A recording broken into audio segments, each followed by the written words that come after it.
अस्सलाम वालेकुम ख़वातीन और हज़रात, शुरू करते हैं आज का हस्बे हाल। मैं हूँ आपका मेज़बान फ़रीद रईस। नाज़रीन, आज देरीना दोस्तों ने एक बार फिर गपशप की महफिल सजाई है।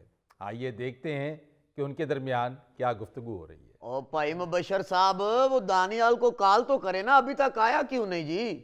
आ जाता है यार, आ जाता है। फोन उठा नहीं रहा, लाजमन रास्ते में होगा। मोटरसाइकिल पे वो आता है। आपको पता है मोटरसाइकिल पे आप फोन सुनना तो मुश्किल ही है ना। ਉਹਨੇ ਅਕਸਰ ਫੋਨ ਦੀ ਬੈਲ ਵੀ ਬੰਦ ਕੀਤੀ ਹੁੰਦੀ ਜੀ।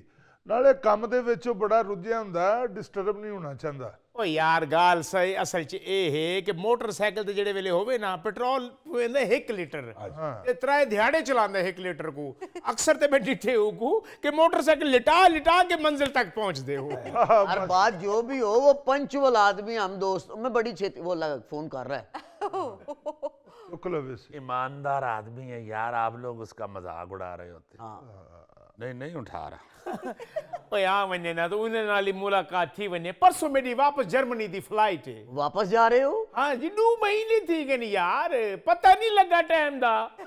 पता तुम्हें कैसे लगे? दोस्तों को मिलो तो पता लगे ना।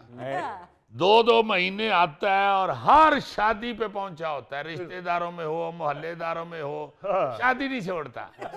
और हर शादी पे मेरा भाई ऐसे शौक से और मेहनत से डांस करता है, मुझे तो लगता है जर्मनी में इसका कोई डांस ग्रुप है। ओए नहीं लाला, मेरा डांस ग्रुप का ही नहीं। यकीन करो सिर्फ जर्मनी तो पाकिस्तान ही पारू आना कि इत्थों दी सकाफत दा मजा ही कुछ हो रही है। पाकिस्तान की सारी सकाफत में से सिर्फ डांस ही नजर आता है।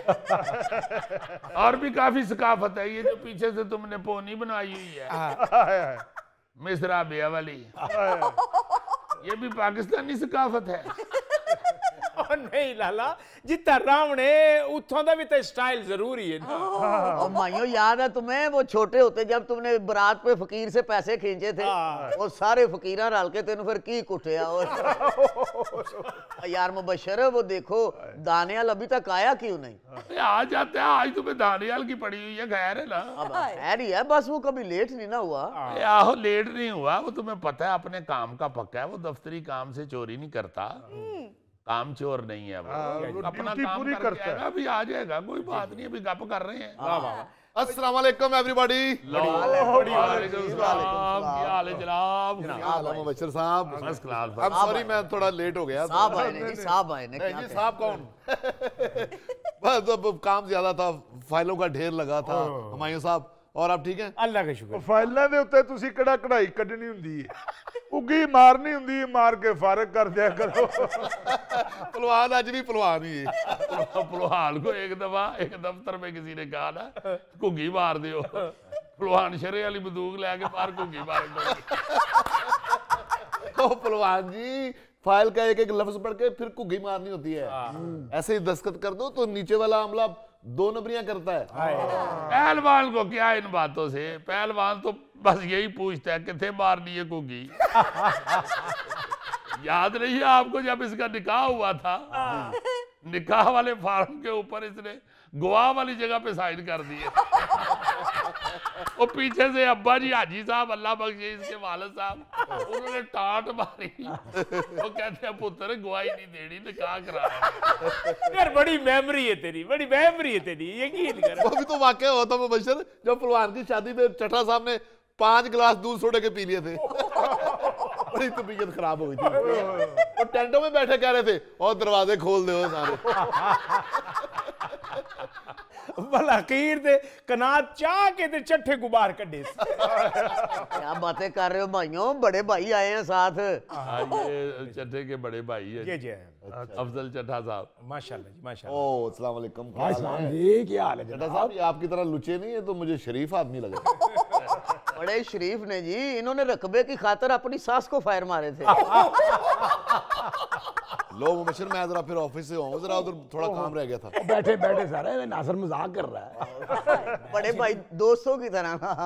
शरीफ आदमी मैंने कहाँ गोली चलानी है? नहीं अल्लाह सादा डर वेंदे, शुरू तो डरपोक ही वेही के शादी तो कोई पटाखा चले नहीं ते भज वेंदा ही।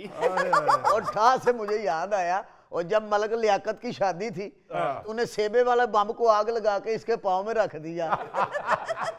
ओह माय गॉड, कैसी कैसी खौफनाक शरारतें बंदा बचपन में कर देता है। हाँ जी। ये बुजुर्गवार होके इस उम्र में आके बंदा सोच सकता है कि ऐसी हरकतें वो कर भी सकता है। ओ जी ਬੰਬ ਜਦੋਂ ਚੱਲਿਆ ਉਸ ਤੋਂ ਬਾਅਦ ਦੂਲੇ ਦਾ ਸਟੇਜ ਇੰਜ ਲੱਗਦਾ ਸੀ ਜਿਵੇਂ ਇਹਦੇ ਚ ਵੈਗਨ ਵੱਜੀ। वो तो शुक्र है मलक बेचारा बच गया, वरना दूसरे दिन अखबार में आ जाना था, धुला सलामियों समेत हलाक हो गया। कहते वो तो सेबे वाला बम था ना। मलक की जितनी सेहत है ये तो असली बम से भी बच जाएगा। मलक साहब ने टांगे वाला बम मार के देखो। भाईजान ये मलक उम्र में हम सबसे छोटा है, बस मुफ्त का दूध पी पी के फैल गया। आ यार नासर कौन मुफ्त दुध पीन देता है, अपनी डेयरी फार्म का दुध दे। तो मैं चाय का तो पता करूं। ओ मुजफ्फर, यार आपने आने में बड़ी देर लगा दी, स्पेशल मिलना चाह रहा था मैं आपसे दानियाल।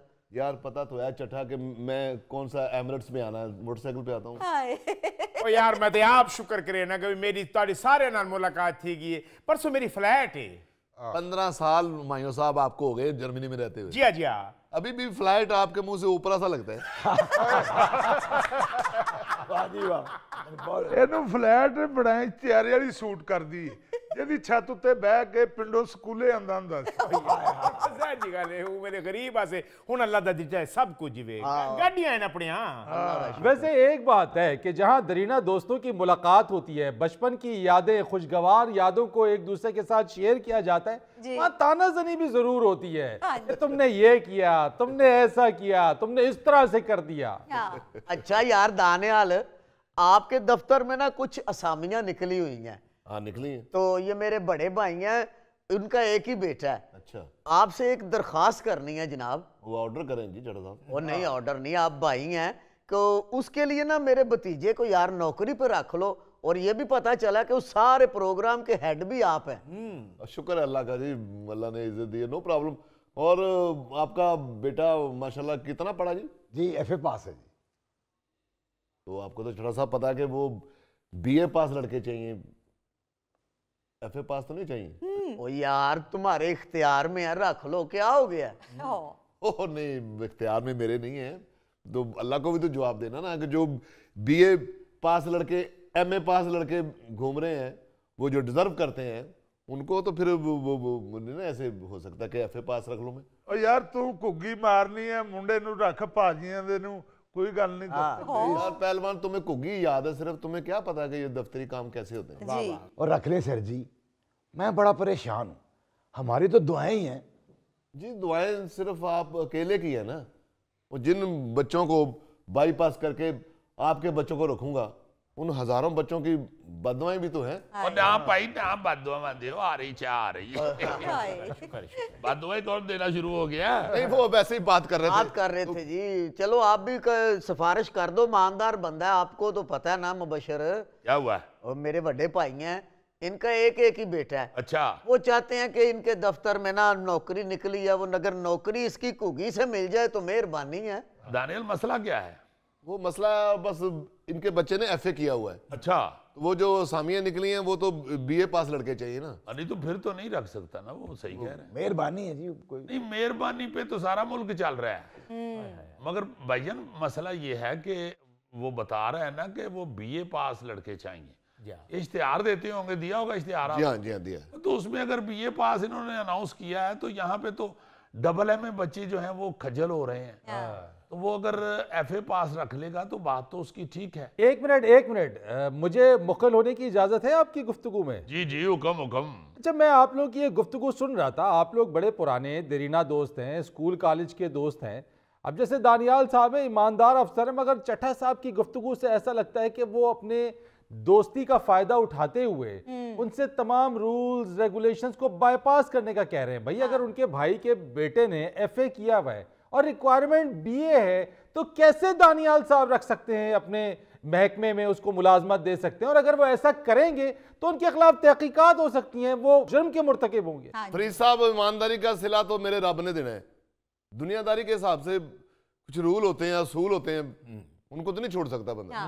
मुझे लगता है आप सब में सबसे बाउसूल जिंदगी दानियाल साहब ही गुजार रहे हैं, और यही रेशो पूरे पाकिस्तान का ही है।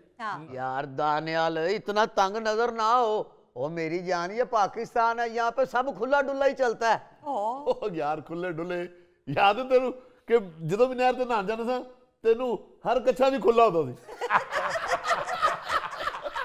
कच्चा लगता ही नहीं था इसने कच्चा पहले है।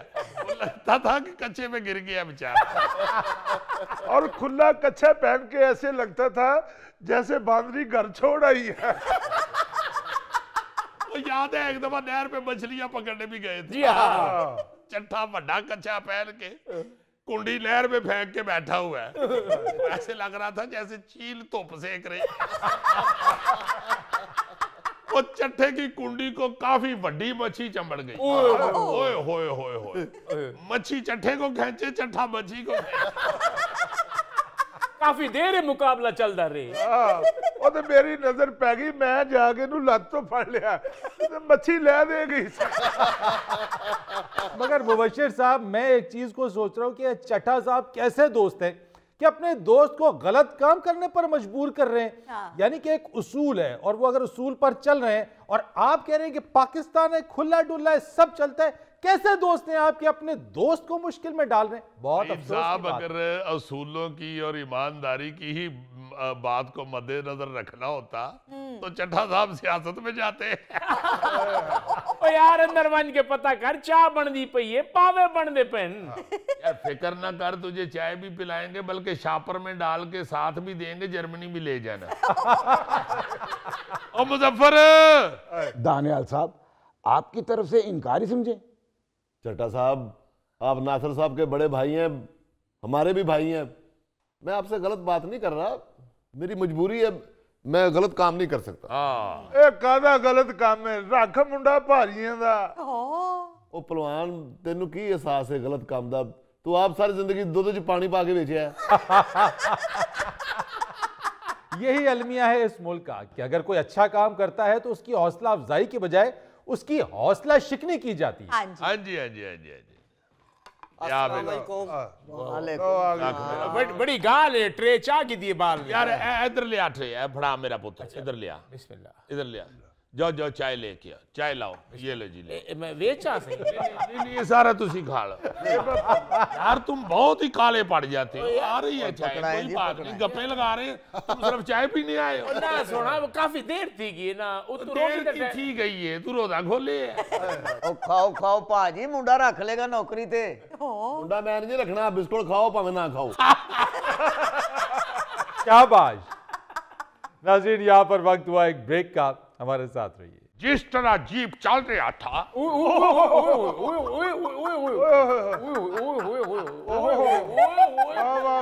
मार्क आराम से गिरना चाहिए।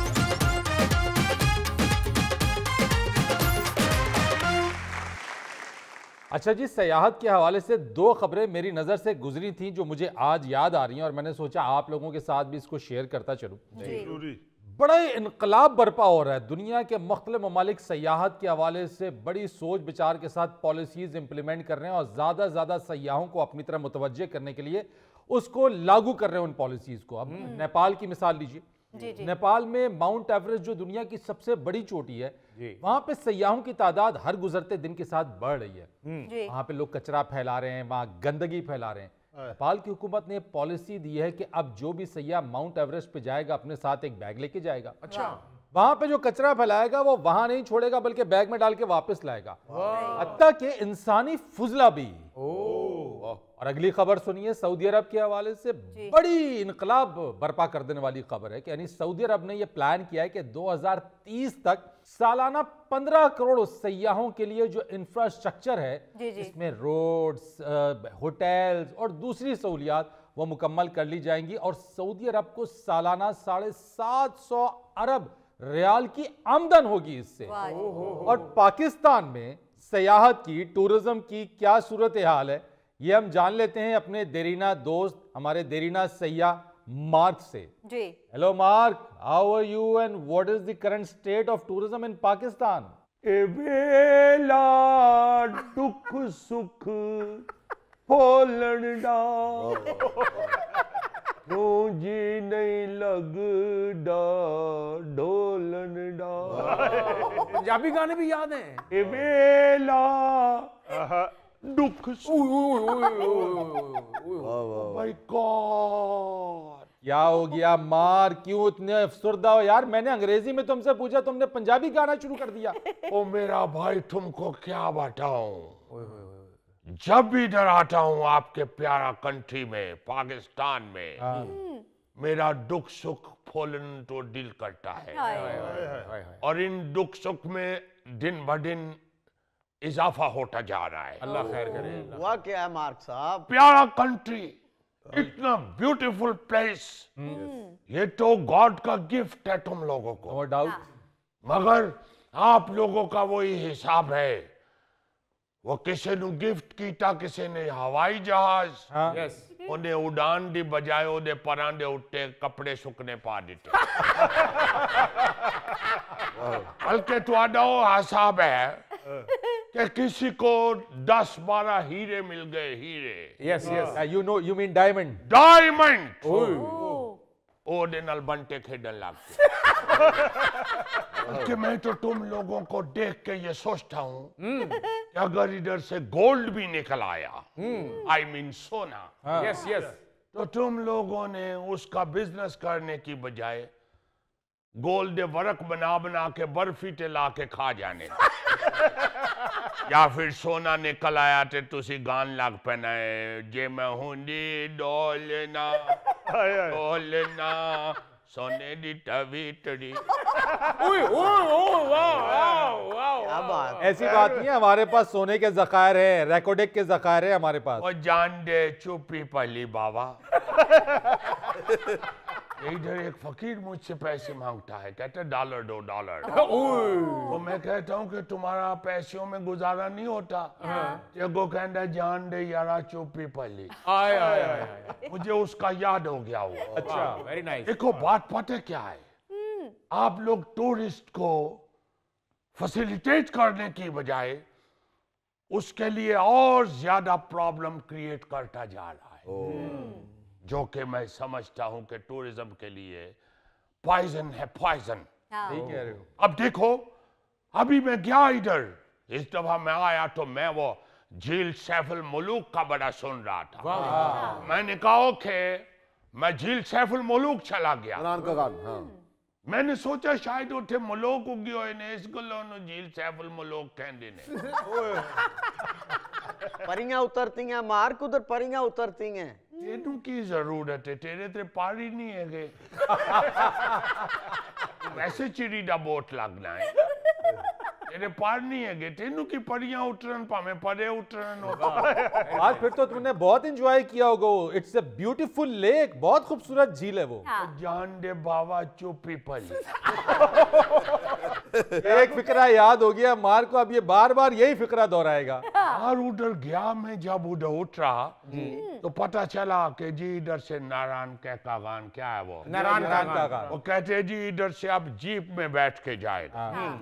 वो जीप में मैं बैठा। अच्छा, ओ माय गॉड, क्या हुआ? जिस तरह जीप चल रहा था,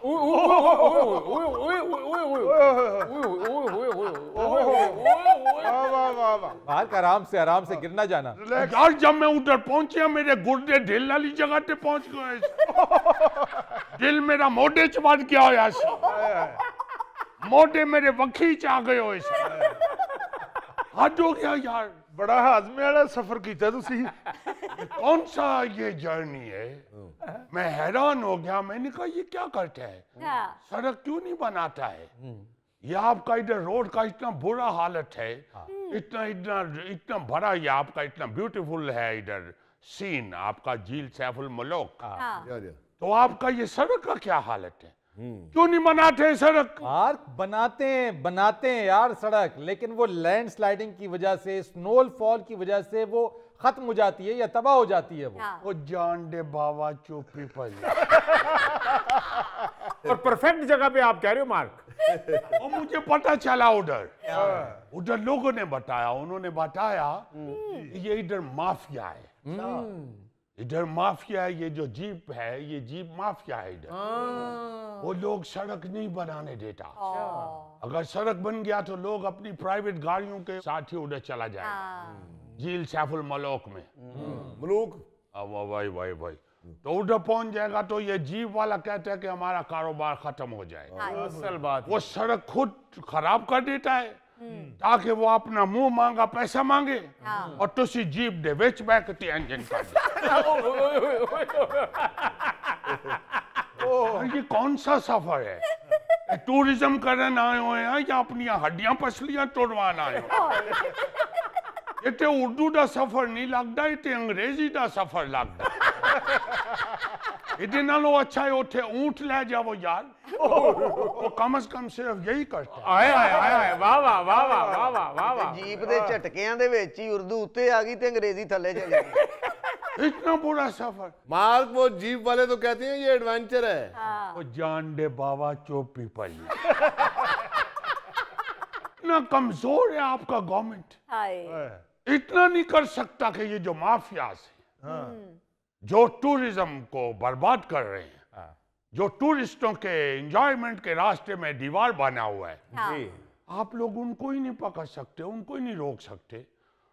भाई आपको ज्यादा से ज्यादा ये करना चाहिए कि उधर जो है वो एक परमिट सर्टिफिकेट आपके पास हो। अच्छा, उधर पहाड़ी इलाके में जाने का, जिसके पास नहीं है वो जीप में चला जाए, जो इधर से बनवा के जाए वो अपनी गाड़ी में चला जाए, उनका भी काम चलता रहे। और यार सड़क ते ठीक करो खुदा दा वास्ता, तू सारे बंदे दे आर्गन के पीछे काट देंगे हो। ये बड़ा अलमिया है वैसे मार के 20-20 साल हो गए, सयाहती मकामात पे या उस तरफ जाने वाली सड़कें जो हैं वो खराबी का शिकार है, वो नहीं बन पाई। और तुम ठीक कह रहे हो, ये सारी माफिया है जो इंतजामिया से ज्यादा मजबूत है। मार्ग वहां तक सिर्फ पहुंचने की प्रॉब्लम है। जब झील का मंजर आदमी देखता है तो दिल बाग बाग हो जाता है। वो जान दे बाबा चुप्पी पहले। आप उधर जीप के वो जो जीप मलोक है, सैफल मलूक, वही यार उधर जाके देखो, वो ये जो दुकानदार हैं उधर शॉपकीपर सारे, उन्होंने अपना बिजनेस जो है वो ऊपर चला दिया है। सही कह रहे हो मार्क, इतनी ज्यादा उधर दुकानें बन के पकौड़े बेचने गए हो। और यार मैं स्विट्जरलैंड से आया, इधर झील सैफुल मलोक देखने को पकौड़े ला के बैठे। उन बंदा उठे झील दिया फोटो खींचे या पकौड़े वाले को चटनी मंगा। यार वहां लोगों ने खाना पीना भी तो है। वो जान दे बाबा चुप्पी पहली। यार लोग खाए पिए, आप कुछ फासला तो डिसाइड करें ना। बिल्कुल, कि यहाँ झील है, इधर से 1 किलोमीटर तक या 2 किलोमीटर तक कोई शॉप नहीं बनेगा, कोई इधर नहीं आएगा। जो जहाँ पे झील है उसका मंजर आप लोगों को डिस्टर्ब नहीं करना चाहिए। तो खाने पीने उधर जाने या उसका मंजर का एंजॉय करने जाने है। सही कह रहे हो मार्क। मंजर का सारे का सीन का बेड़ा गर्क किया हुआ है। आहिस्ता आहिस्ता देखना लोगों ने झील सैफुल मलोक कहने की बजाय छप्पर सैफुल मलोक कहना शुरू कर। वैसे मार्क, जितनी बारीकी के साथ तुम हमारी सियाहत और सियाहती मकामात के बारे में जान चुकी हो, बिल्कुल लगता है ऐसा ही है, बल्कि होना यह चाहिए कि मार्क को अगला वजीर सियाहत लगा देना चाहिए। बाबा चुप्पी पली। नाज़रीन, यहाँ पर वक्त हुआ एक ब्रेक का, हमारे साथ रहिए। ग्रॉसरी स्टोर, तो बुलबुल ग्रॉसरी स्टोर जो है आपका, आप नहीं नकल उतार रहे, मैं आपको बता दूंगा। अच्छा नहीं कर रहे आप, नकल नहीं उतार रहा। आप अच्छा नहीं कर रहे, मैं बता दूंगा।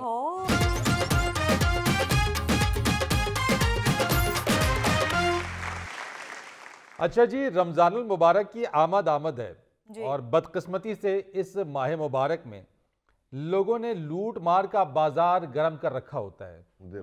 ऐसे ही दो अहम किरदार आज हमारे साथ स्टूडियोज में मौजूद हैं, तो आइए उनसे पूछते हैं कि इस बार उनका इरादा है क्या। नहीं पूछना क्या है, पुलिस बुलाएं। किस बात पे? ये इरादे रोज बनते हैं और बनकर टूट जाते हैं। एक मिनट यार, एक मिनट। ये कौन साहब हैं जी जो मुंह में गरम बोटी डाल के आए हुए हैं? अजीज जी, ये ग्रोसरी स्टोर के मालिक हैं जी, इनका ग्रोसरी स्टोर है। बुलबुल ग्रॉसरी स्टोर। तो बुलबुल ग्रॉसरी स्टोर जो है आपका, आप नहीं नकल उतार रहे, मैं आपको बता दूंगा। अच्छा नहीं कर रहे आप, नकल नहीं उतार रहा। आप अच्छा नहीं कर रहे, मैं बता दूंगा। हुजूर तशरीफ रखिए, क्या कर रहे हैं आप? ये मेरी नकल उतार रहा, तशरीफ नकल रखिए, उतार रहा नहीं। तशरीफ रखिए, नकल उतार रहा है। तशरीफ रखिए, तशरीफ रखिए। चले जी, नकल ना उतारे, इनकी तौन उतार दें। बैठ जाए ताबिश भाई, बैठ जाए। तो ये साथ वाले कौन हैं जी? ये फल फरोश हैं जनाब, इन्हीं के ही पेटी भाई हैं। इस महीने के अंदर बिल्कुल जी खोल के और लूट मार का बाजार गर्म कर देते हैं। कहाँ लूट मार का बाजार गर्म करते हैं बाबूजी? एक दाना भी खराब नहीं बेचते कभी। रमजान च महंगियां चीज़ां बेचदे हो, ਇਹਦੇ ਵਿੱਚ ਤੇ ਤੁਹਾਡਾ ਮੁਰਸ਼ਦ ਵੀ ਕੈਦ ਹੋਇਆ ਹੁੰਦਾ। फ्रूट की बात हो रही है भाईजान, आपकी शक्ल से तो लगता है कि आपका दूर दूर तक कोई तल्लक नहीं है फ्रूट के साथ। और मेरा ख्याल है कि आपने कभी कीड़े वाला भी अमरूद नहीं खाया। आपकी इस जुगत से ये तो साबित हो गया कि आप कीड़े वाला अमरूद बेचते हो। नहीं भाईजान, मैं कीड़े वाला अमरूद नहीं बेचता, मैं तो एक एक दाना चुन के लाता हूँ और अपनी दुकान पे साफ सुथरा फ्रूट बेचता हूँ। अच्छा, ये इस बहाने से भी रेट जो है ना वो डबल कर लेते हैं। बिल्कुल ऐसे भाई जी, इनसे अगर कहे ना कि वहां पे रेडी के ऊपर तो 15 रुपए किलो या 250 रुपए किलो बिक रहा है, तो भाई जी उतो ले लो जाके, घर खड़ोगे तो सारा काना निकल आएगा।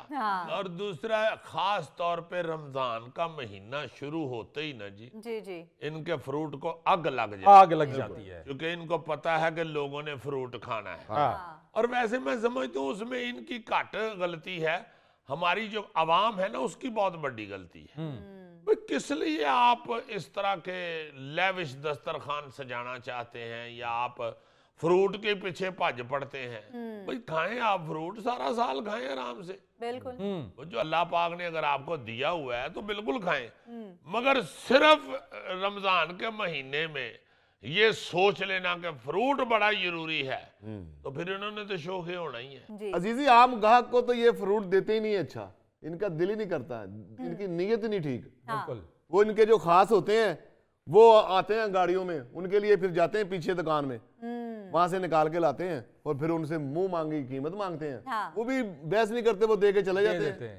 हाँ, ये होता ही है जी, हर दुकान पे, ये कोई एक नहीं, हर दुकान पे ही ऐसे होता है कि जो गाहक है ना जी उसकी शक्ल के मुताबिक ये फ्रूट बेचते हैं। सही है। जो माड़ा बेचारा जिसने घट करवाना है, कीमत कम करवानी है या बहस करनी है, उसको ये इसी तरह का माड़ा माड़ा बेचारा ना आप पता लग रहा होता है कि फ्रूट दा जुल्फी है। भाईजान मुझे नहीं पता जुल्फी है या कुल्फी है, उन्होंने 1-2 दिन पहले कहा होता है कि हमें ऐसा फ्रूट चाहिए, हम वैसे ही फ्रूट ला के उनको दे देते हैं। लवो 1-2 दिन पहले ਇਹਦੀ ਸ਼ੂਗਰ ਆਈ ਹੈ 700 ਤੇ ਨਾਲ ਦੇ ਨੂੰ ਕਹਿੰਦਾ ਮੈਨੂੰ ਪਿਛਲੇ ਮਹੀਨੇ ਦੀ ਲੱਗ ਕੇ ਆ गई।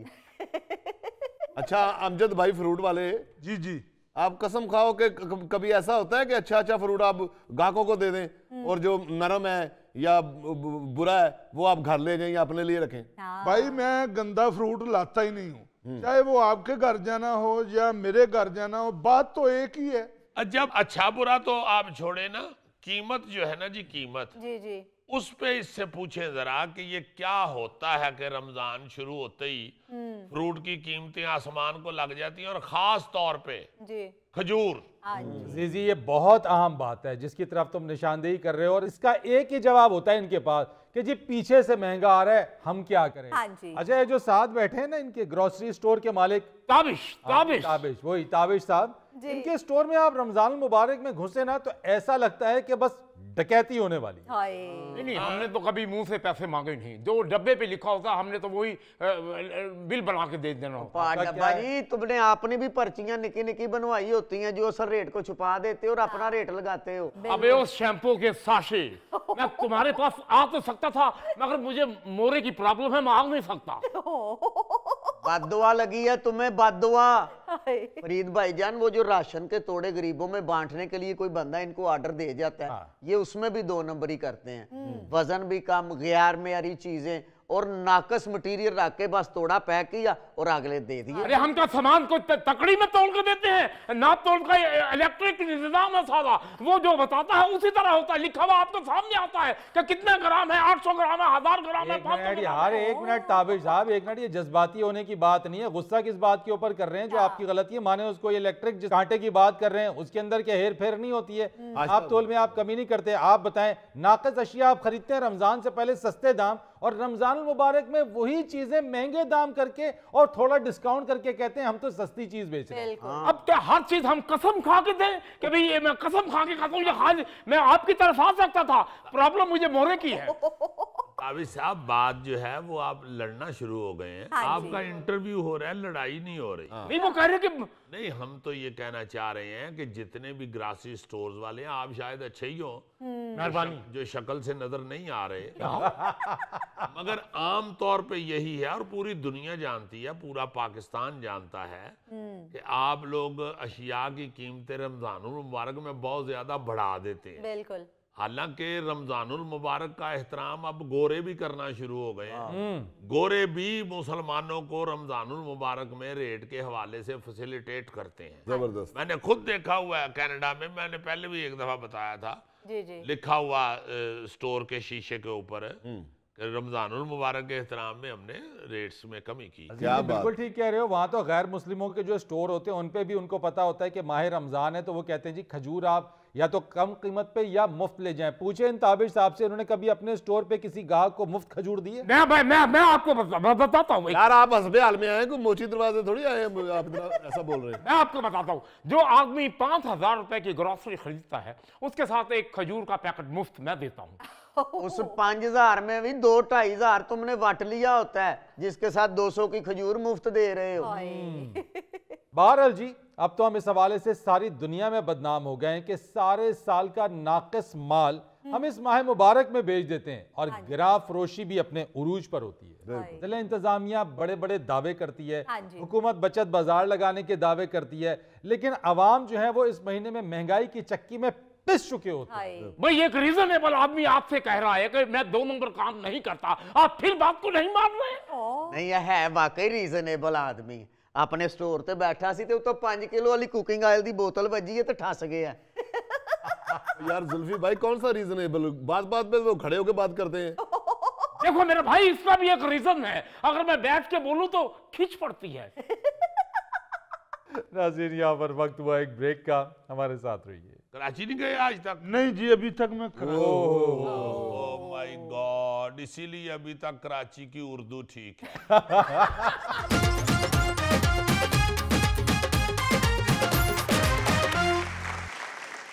जी हस्बे डाक में आज क्या है आपके पास?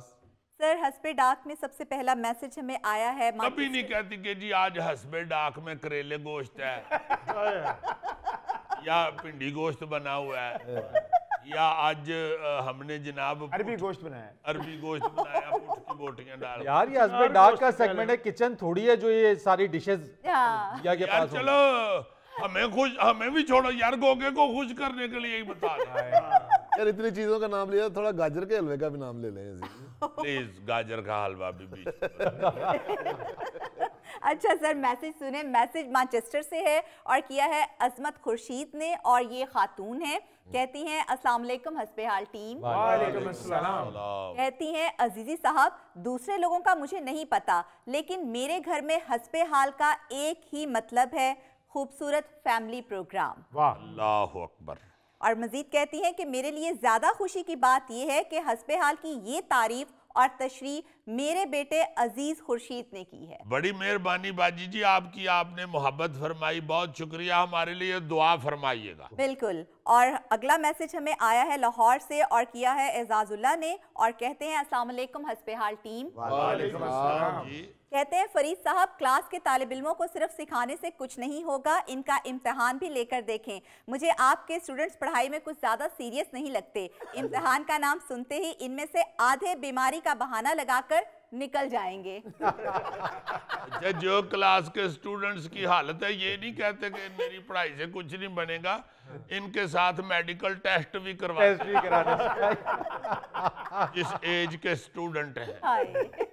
अजीजी मेरे लिए तो तालीम और ना बिछोड़ना है। लग रहा है मेरा ख्याल है किधरों कच्चे रंग वाला ओढ़ना लाया तो उदा ही रंग चढ़े है ना। यार देखो, ये तो बात वाकई पक्की है कि जो गौरी है ना, जी। वो हम सब में से ज्यादा नॉलेजेबल आदमी है। माशाल्लाह, जितना इसका नॉलेज है, हाँ जी, फिर भी बेवकूफ है। देखो यार ये तो तजाद है, नॉलेज भी और बेवकूफ भी। अजीज क्या बात कर रहे हो? यार आजकल असल में दौर ऐसा आ गया है कि सादे आदमी को हम बेवकूफ कहते हैं। मैं कहना चाहता हूँ कि नॉलेज है और फिर भी सादा आदमी है। ये बात हुई ना। बेवकूफ बीच में से इधर कर लो, एडिट हो गया, कट हो गया। इधर करके तो गोगे अगे कर दियो सारा। बेवकूफ है जे बिरयानी दी प्लेट है जेडी मेरे अगे करनी। यानी वो चाहता है कि बेवकूफ च भी इन्हें चिकन पा दियो। बेवकूफी में भी बिरयानी की प्लेट सामने। अच्छा जी, अगला मैसेज सुने। मैसेज आया है आगरा इंडिया से और किया है इंतखाब हफीज ने। कहते हैं अस्सलाम वालेकुम हस्बे हाल टीम। सलाम। और ये मैसेज है अजीजी साहब के लिए और कहते हैं अजीजी साहब, आप इंडिया आते जाते रहे हैं, तो क्या कभी आपको आगरा आने का इत्तेफाक हुआ है और क्या आपने ताजमहल देखा है? अगर देखा है तो आपके दिल में पहला ख्याल क्या आया था? मैं इतना आता जाता नहीं रहा, 2 दफा ही बस गया हुआ हूँ इंडिया। एक दफा दिलीप कुमार साहब मरहूम, अल्लाह ताला उनको जन्नत में जगह अता फरमाए, उनको मिलने गया था। और दूसरी दफा दलेर मेहदी साहब के बेटे की शादी पे, तो उस वक्त मैं गया था। अच्छा। तो जाके जब मैं आगरे पहुंचा ना, तो जो रास्ते में सड़क की हालत थी, तो मुझे वो मेरा एक दोस्त है बब्बू भाटिया, वो लेके गया। अच्छा। तो मैंने उसकी गाड़ी से उतरते ही कहा कि पाजी ताजमहल वेच के ना ते आगरे दी सड़क ठीक करा लो। यार इतनी खराब अजीजी? बहुत खराब सड़क थी। मैं हैरान हो गया कि ताजमहल देखने जा रहे हैं, तो ये सड़क की क्या हालत हुई है। ताजमहल में खड़े होकर उन्होंने कहा था ना, जो वादा किया वो निभाना पड़ेगा। वो कैसे आएगा जब सड़कें खराब है, तो वो कैसे आएगा? नहीं, शायद अब बन गई हो। ये मैं बात कर रहा हूँ कोई 15 साल पहले। अच्छा। गोगा जी की महबूबा ने भी कहा मेरे लिए तुम ताजमहल बनाओ, कहते खर्चा बड़ा, तुम गोभी गोश्त बनाओ। अच्छा जी, अगला मैसेज हमें आया है कराची से और किया है नसरीन मुख्तार ने और कहती हैं अस्सलाम वालेकुम फरीद साहब। वालेकुम अस्सलाम नसीम साहब। कहती हैं कि आपने लाहौरी खाने तो बहुत खाए होंगे, लेकिन क्या कभी आपने लाहौरी दोस्तों अजीजी साहब, गोगा जी, जुल्फी, थैला और गौरी को भी कराची की निहारी या नली बिरयानी खाने की दावत दी है? भाई इसमें दावत की कोई बात ही नहीं है। कोई प्लान बना लेते हैं अजीजी किसी दिन और कराची चलते हैं, फिर वहां चल के ये सारे खाने खाएं। नहीं, आप जब कहेंगे आप पहले ट्रक करवा लेना एक, क्योंकि गोगा भी खड़ना उठे। यार मैं मुस्तकिल नहीं जाना चाह रहा, सिर्फ दावत खाऊंगा मैं। गोगा तो मेरा ख्याल गया भी नहीं उधर कराची। कराची नहीं गए आज तक? नहीं जी, अभी तक मैं ओह माय गॉड, इसीलिए अभी तक कराची की उर्दू ठीक है। उर्दू भी ठीक है तो समुंदर च भी पानी पूरा है। इन्हें जाना है तो इन्हें उर्दू भी खराब कर देनी है कराची दी, और अद्धा समुंदर भी पी जाना है। और मछलियां भी वहां समुंदर से चली जानी है। दूर के गोगा जी आ गए।